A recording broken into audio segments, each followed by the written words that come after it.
Une critique sur le livre de Malthus, Essai sur le principe de population. Alors il faut savoir que du coup, son nom a donné un terme, le malthusianisme, à savoir les gens qui pensent que la population, si elle ne cesse de croître, va causer un problème en termes de ressources et d'énergie pour les humains. Et en général, quand on dit que quelqu'un est malthusianiste, c'est qu'il est plutôt pessimiste, qu'il a une vision pessimiste, et généralement il est discrédité par ceux qui sont dans l'autre camp et qui disent «Bah non, mais de toute façon l'humain s'est toujours adapté, on trouvera toujours des solutions». Du coup, ce livre de Malthus, je me suis rendu compte, que c'était une première partie, il est déjà très long, il est bourré de chiffres, de données, donc c'est un peu lourd à lire, mais en tout cas il est très intéressant, il fait d'abord une première analyse de toutes les contrées du monde, que ça soit même en termes de temporalité, c'est-à-dire il étudie l'Antiquité avec les Grecs et les Romains, mais il étudie aussi les différents tribus barbares qu'il y avait en Asie mineure, jusqu'en Mongolie, vers l'Inde, et puis même en Europe orientale, mais aussi des contrées comme en Amérique, en Afrique, et je crois en Océanie, enfin voilà, il fait vraiment un tour du monde, et ensuite il étudie les civilisations européennes, hein. Les pays du Nord, scandinaves, la Grande-Bretagne en général, la France avec l'Italie, et en fait il fait à chaque fois un constat, tout est vraiment référencé en termes de nombre de naissances, de morts, de mariages, en termes de guerre, en termes de maladies et compagnie, et voilà, sa conclusion c'est qu'en fait, peu importe les endroits, que ça soit des endroits pauvres ou riches, il y a toujours un facteur qui va faire que la population va se stopper, donc principalement, surtout par rapport à son époque, c'est dans les années 1800 je crois, ça va être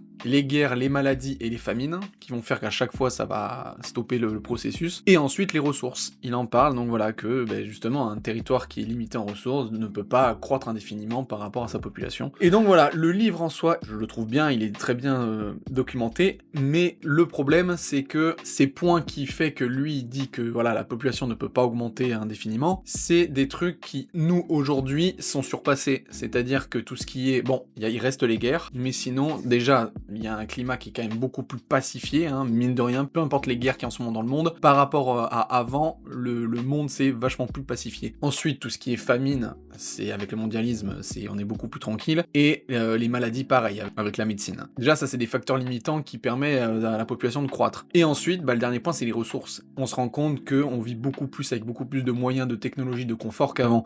Donc c'est pour ça qu'en fait la théorie des anti-malthusianistes qui vont justement pointer un peu son essai en disant mais regardez les gens comme Malthus, tous les points qui disent que la population ne pourra pas augmenter sont caduques parce qu'aujourd'hui on dépasse ces points-là. Alors je suis d'accord avec ça, c'est vrai que à son époque ça pouvait être vrai, mais effectivement maintenant ce ne l'est plus. Le problème c'est qu'il restera toujours le problème des ressources et de l'énergie. Je vois mal comment on va pouvoir croître indéfiniment sans qu'il y ait à un moment donné un problème de ressources. Je veux dire, la planète Terre, elle est limitée en termes d'atomes. Concrètement, la planète, elle crée pas de la matière. On est obligé de faire avec ce qu'il y a sur la Terre. Alors effectivement, j'imagine qu'avec des technologies futures, on pourra beaucoup plus puiser ce qu'il y a dans la Terre ou quoi, et il y aura toujours des techniques avec la fusion nucléaire ou d'autres choses. On arrivera mieux à extraire le pétrole, à le garder, enfin j'en sais rien, mais c'est vrai que l'humain, on va vraiment réussir à s'adapter à chaque fois. Pour l'alimentation, c'est pareil, je pense je veux dire, la planète Terre, elle est pas occupée à 100% par les humains, il y a plein d'endroits vides sur la planète, commencer par l'Amérique, mais aussi l'Asie et l'Océanie, et l'Afrique